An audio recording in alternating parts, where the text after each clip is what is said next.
নমস্কার, দেখছেন জি 24 ঘন্টা। জি 24 ঘন্টা জ্যাক অলিভল স্টুডিও থেকে আপনাদের সঙ্গে আমি মধুবন্তী। শুরু করছি 3:03 3 খবর। শুরুতে যুদ্ধের খবর। সংযমের কোনো লক্ষণ নেই। ইসরায়েল তাদের সিংহ গর্জন থামাবে না। ইরানও বুঝিয়ে দিয়েছে তাদের পক্ষেও আত্মসমর্পণ করা সম্ভব নয়। ফলে গত বছরের মতো এবার আর ইরান ইসরায়েল সংঘর্ষ কয়েকদিনের মধ্যে থেমে যাবে না, অন্তত তেমনটাই মত ওয়াকিবহাল মহলের। এখন সবচেয়ে বড় প্রশ্ন হলো, তাহলে ইরান ইসরায়েলের যুদ্ধ কবে থামবে? কারণ একথা তর্কাতীত যে সংঘাত শীঘ্রই না থামলে আরও ডামাডোলের দিকে এগিয়ে যাবে পশ্চিম এশিয়ার ভূ রাজনীতি। আর এক্ষেত্রে অনেকেরই মত সবটাই নির্ভর করছে আমেরিকার প্রেসিডেন্ট ডোনাল্ড ট্রাম্পের অবস্থানের ওপর।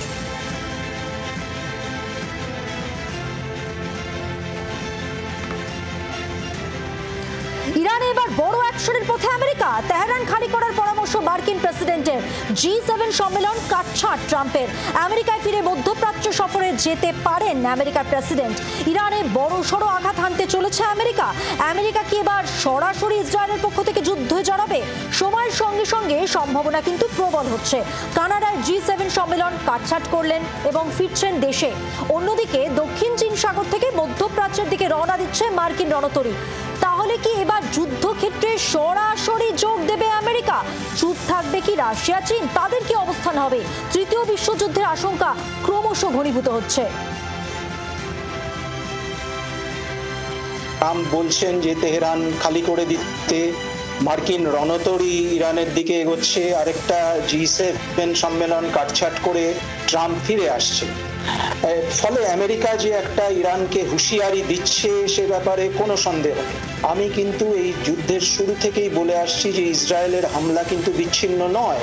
আমেরিকাকে সম্পূর্ণভাবে জানিয়ে এই হামলা করা হয়েছে এবং উদ্দেশ্য হচ্ছে ইরানের যে পরমাণু প্রকল্প, ইরানের যে পরমাণু গবেষণা, সেগুলোকেও ধ্বংস করা। টার্গেট করে পরমাণু বিজ্ঞানীদেরও কিন্তু সরিয়ে দেওয়া হয়েছে।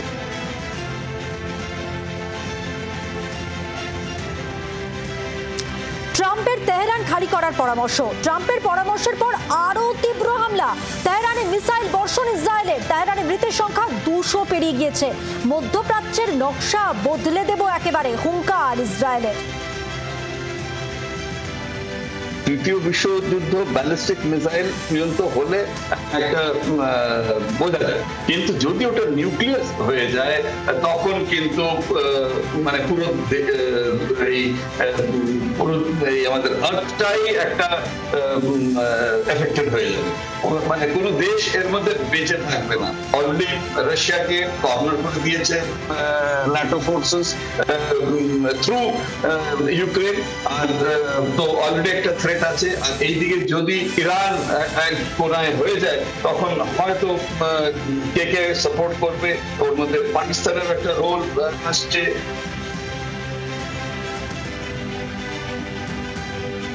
এবার প্রশ্ন হলো, যে কোনো মুহূর্তে তাহলে কি তেহরানে হামলা আমেরিকার? ট্রাম্পের পরামর্শের পরই তেহরান ছাড়ার হিড়িক পড়ে গেছে। ইরানের রাজধানী খালি করার পরামর্শ ট্রাম্পের। সোশ্যাল মিডিয়ায় পোস্ট মার্কিন প্রেসিডেন্টের। ট্রাম্পের পরামর্শের পরই তেহরান ছাড়ার হিড়িক। এখানে প্রেসিডেন্ট ট্রাম্প G7 মিট, এটা খুবই গুরুত্বপূর্ণ, সেখানে ছেড়ে ওয়াশিংটন ফেরত গেছে। তার সঙ্গে সিচুয়েশন রুমে সবাইকে থাকতে বলেছে।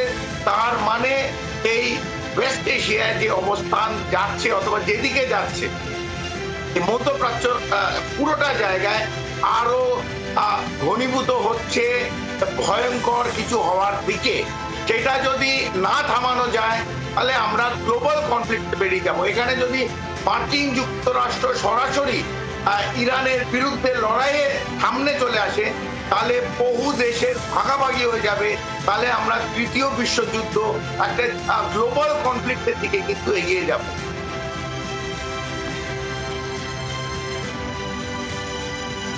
ফের বিমান বিভ্রাটের খবর। এখানে নাগপুরে অবতরণ করলো বিমানটি। বোমা রাখা আছে বলে উড়ো ফোন কল আসে। হুমকি ফোন পেয়ে নাগপুরে বিমান অবতরণ। ইন্ডিগোর দিল্লিগামী বিমানে বোমাতঙ্ক। अभी हम नागपुर एयरपोर्ट पे है। इंडिगो के प्लेन का इमरजेंसी लैंडिंग नागपुर एयरपोर्ट पे हुआ है। एक क्रेश होने के बाद नागपुर एयरपोर्ट पे ये इंडिगो जो का विमान है जो कोचीन से लेके दिल्ली की तरफ जा रहा था, उसका लैंडिंग नागपुर एयरपोर्ट पे किया गया है। उसके बाद ये पूरे प्लेन की जो है यंत्रणा की तरफ से तपासनी शुरू है और पूरी यंत्रणा जो है यहाँ पे आई है। अग्निशमन दल, बॉम्ब स्क्वाड असो सभी लोग यहाँ पे पहुंच चुके हैं। जी मीडिया के लिए वीडियो जर्नलिस्ट रत्नशील सातपुते के साथ अमर काने, नागपुर।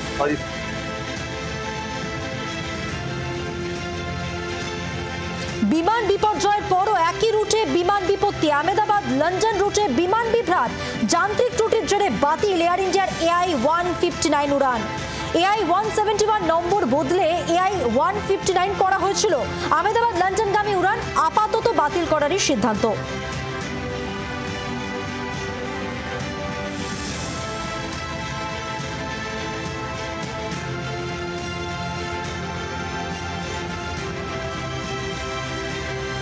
বিপদ কাটছে না এয়ার ইন্ডিয়ার।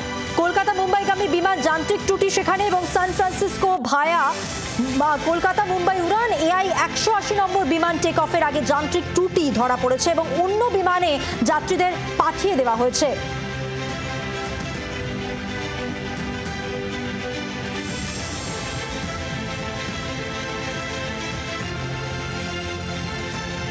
খিদিরপুর বাজারে শুভেন্দু অধিকারী, স্থানীয়দের সঙ্গে তিনি কথা বলেছেন। আজকে বাজার পরিদর্শনে বিরোধী দলনেতা, বাজার পরিদর্শনে গিয়ে মুখ্যমন্ত্রীকে নিশানা শুভেন্দু অধিকারী।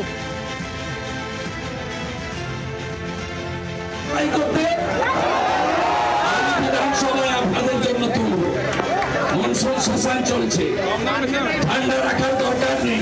কাউকে ভোট দিন, ভেঙে দিন, ঘুরিয়ে দিন বলার দরকার নেই। মানুষের লড়াই, এই 1300 লোকের জন্য লিডার অব অপোজিশন আমরা প্রত্যেকে আপনাদের পাশে থাকবো। এই লড়াই আপনার हकीकत छीनने का लड़ाई है। ये जमीन आपका है, आपका पिताजी, आपका दादाजी, आपका लड़का लड़की का। ये जमीन रक्षा करने के लिए हर मुहिम में नेता पश्चिम बंगाल विधानसभा आपका साथ, मैं जैसे नंदीग्राम जंगल महल में खड़ा हुआ हूँ।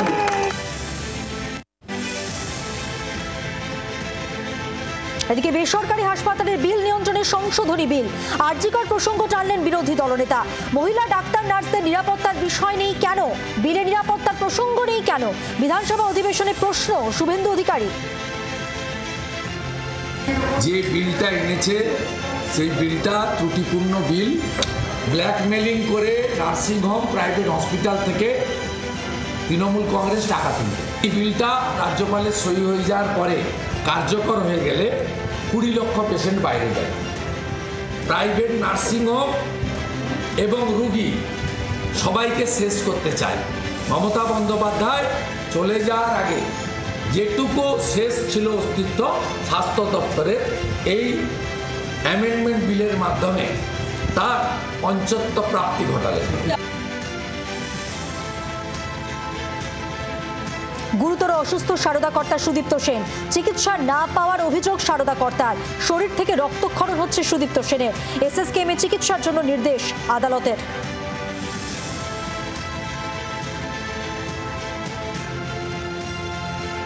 রাজ্য বিজেপির নকশা বদল, 26-এর ভোটের আগে বড় রদ বদল।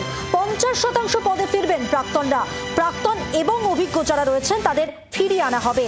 দলে অবহেলিতদের মূল স্রোতে ফেরাবে বিজেপি। 26-এর বিধানসভা ভোটের আগে বড় রদ বহল, এটাই প্রশ্ন। রাজ্য সভাপতি পদে কি থাকবেন সুকান্ত রাজ্য সভাপতি পদ নিয়েও কিন্তু দলে মতভেদ রয়েছে। সাংগঠনিক ব্যাপক রদবদলের পথে এবার বঙ্গ বিজেপি 26-এর নির্বাচনের আগে।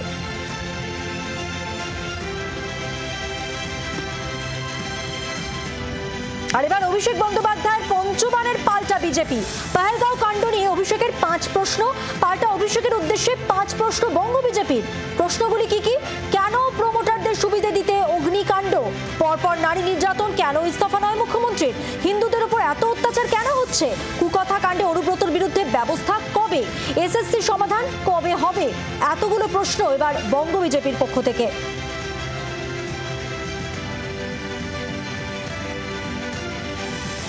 কোথাও সেতুর নিচে জ্বলছে উনুন এবং সেই সঙ্গে চলছে চায়ের দোকান, খাবারের হোটেলের ব্যবসা।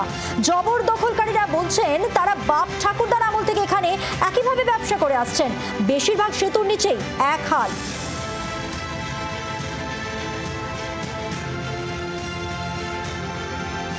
ব্যস্ততম উড়ালপুল শিয়ালদহ বিদ্যাপতি উড়ালপুল। এই উড়ালপুলের নিচের অংশ যেখানে যেখানে রান্না হচ্ছে সেখানে কালো ধোঁয়াতে সেতুর নিচের অংশের অবস্থা অত্যন্ত খারাপ এবং পদে পদে এই সমস্ত জায়গায় বাড়ছে বিপদের ঝুঁকি। কারণ এইভাবে ক্রমাগত কালো ধোঁয়া এবং আগুনের আঁচে সেতুর যে মূল স্ট্রাকচার, এই স্ট্রাকচার ক্ষতিগ্রস্ত হচ্ছে এমনটাই মনে করছেন বিশেষজ্ঞরা।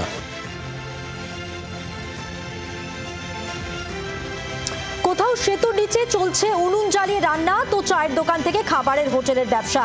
জবরদখলরা বলছেন তারা বাপ ঠাকুরদার আমল থেকে এখানে এইভাবেই ব্যবসা করে আসছেন।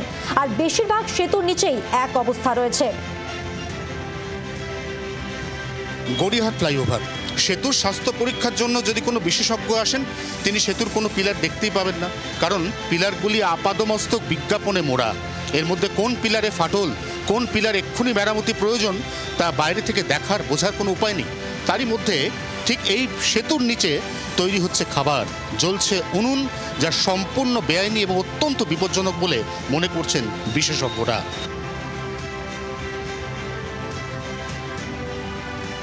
আগামীকাল থেকেই খুলছে কলেজ বিশ্ববিদ্যালয়ের স্নাতক স্তরে ভর্তির কেন্দ্রীয় পোর্টাল, জানালেন শিক্ষামন্ত্রী ব্রাত্য বসু। এই বছর উচ্চশিক্ষা বিভাগ 17টি সরকার ঘোষিত অনুমোদনকারী বিশ্ববিদ্যালয়ের অধীনে মোট 460খানা সরকারি এবং সরকার পোষিত কলেজে কেন্দ্রীয় অনলাইন পোর্টালের মাধ্যমে ভর্তির ব্যবস্থা করতে চলেছে। 18ই জুন সকাল 10টা থেকে এই পোর্টালের মাধ্যমে আবেদন করা যাবে। এই আবেদন সম্পূর্ণ বিনামূল্যে করা যাবে।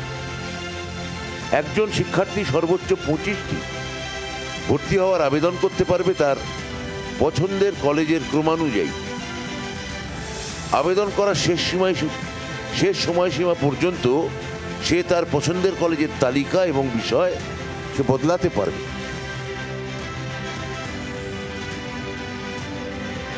বসিরহাট, সেখানে তৃণমূল কর্মীকে গুলি করে খুন করা হয়েছে। বসিরহাটের ঘোনা বাজার এলাকার ঘটনা, গুলি করে কুপিয়ে খুন করা হয়েছে। অধরা দুষ্কৃতীরা বাজারের মধ্যেই চায়ের দোকানে খুন, মৃত্যু নিশ্চিত করতে পরে কোপানো হয়।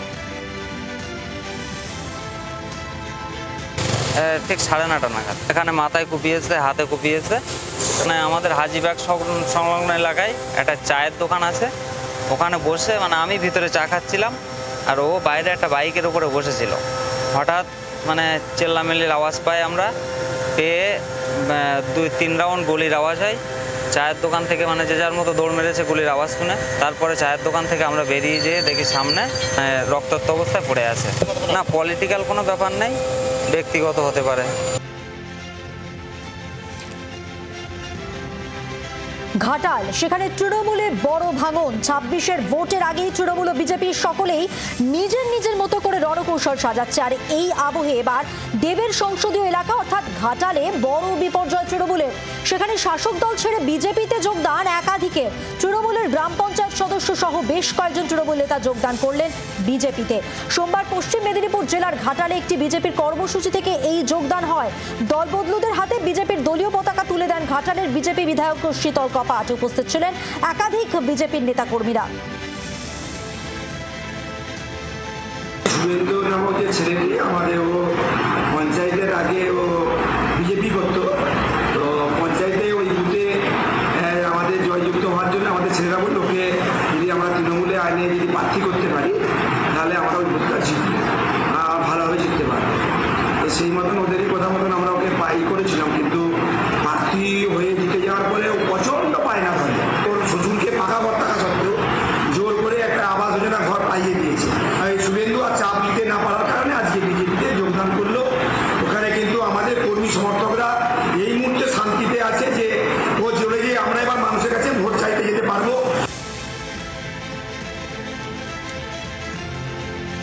হাসপাতালে ভর্তি বিজেপি সাংসদ অভিজিৎ গঙ্গোপাধ্যায়, তাকে দেখতে হাসপাতালে গেলেন বিরোধী দলনেতা শুভেন্দু অধিকারী। অভিজিৎ গাঙ্গুলিকে দেখতে আলিপুরের বেসরকারি হাসপাতালে এলেন বিরোধী দলনেতা শুভেন্দু অধিকারী। তিনি জানালেন যে আপাতত স্থিতিশীল রয়েছেন অভিজিৎ গাঙ্গুলি, প্রধানমন্ত্রী দপ্তর থেকে তার ব্যাপারে খোঁজ নেওয়া হয়েছে। একই সঙ্গে লোকসভার স্পিকার তিনিও খোঁজ নিয়েছেন এবং তিনি আশা করছেন যে বাদল অধিবেশনের আগেই সুস্থ হয়ে যাবেন অভিজিৎ গাঙ্গুলি এবং যোগ দিতে পারবেন। তবে এখনো পর্যন্ত তিনি জানিয়েছেন যে আজ বেলা 12:30টার সময় তার সিটি স্ক্যান হবে, তারপরেই পরবর্তী রিপোর্ট বা তার শারীরিক অবস্থা আমরা জানতে পারবো। ক্যামেরায় মিন্টু বসাকের সাথে অর্কদীপ্ত মুখার্জি, জি 24 ঘন্টা, কলকাতা। মালদা, সেখানে ফের শুট আউট, মৃত্যু, মাথায় গুলি করে খুন, আত্মীয়ের বাড়িতে গিয়ে গুলিবিদ্ধ। নিহত ব্যক্তির নাম সাদ্দাম হোসেন। কে বা কারা গুলি চালালো ধন্দে পুলিশ। নিহতের এক আত্মীয়কে আটক করা হয়েছে, আত্মীয়কে আটক করে জিজ্ঞাসাবাদ করছে পুলিশ।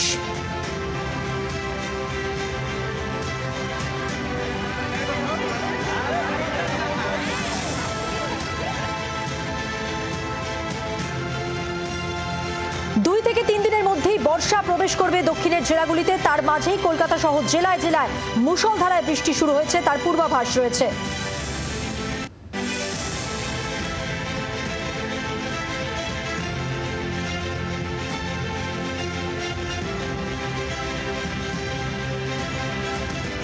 একদিকে মৌসুমী বায়ুর প্রবেশে রাস্তা প্রশস্ত, আরেকদিকে বাজারে ঝাঁকে ঝাঁকে ইলিশ।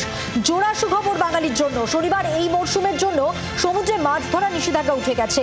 পরবর্তী নিষেধাজ্ঞা অগস্ট মাসে। একদিকে মধ্যপ্রাচ্যে যুদ্ধের আগুন, অন্যদিকে ইউক্রেনেও তীব্র যুদ্ধ। কিয়েভে পরপর মিসাইল হামলা রাশিয়ার, সোমবার রাতভর হামলার রুশ সেনার। একদিকে মধ্যপ্রাচ্যে যুদ্ধের আগুন জ্বলছে, অন্যদিকে ইউক্রেন, সেখানেও কিন্তু তীব্র সংঘাত। কিয়েভে পরপর মিসাইল হামলা করলো রাশিয়া, সোমবার রাতভর হামলা চালায় রুশ সেনা। বাংলার আওয়াজ, বাঙালির আবেগ, জি 24 ঘন্টা।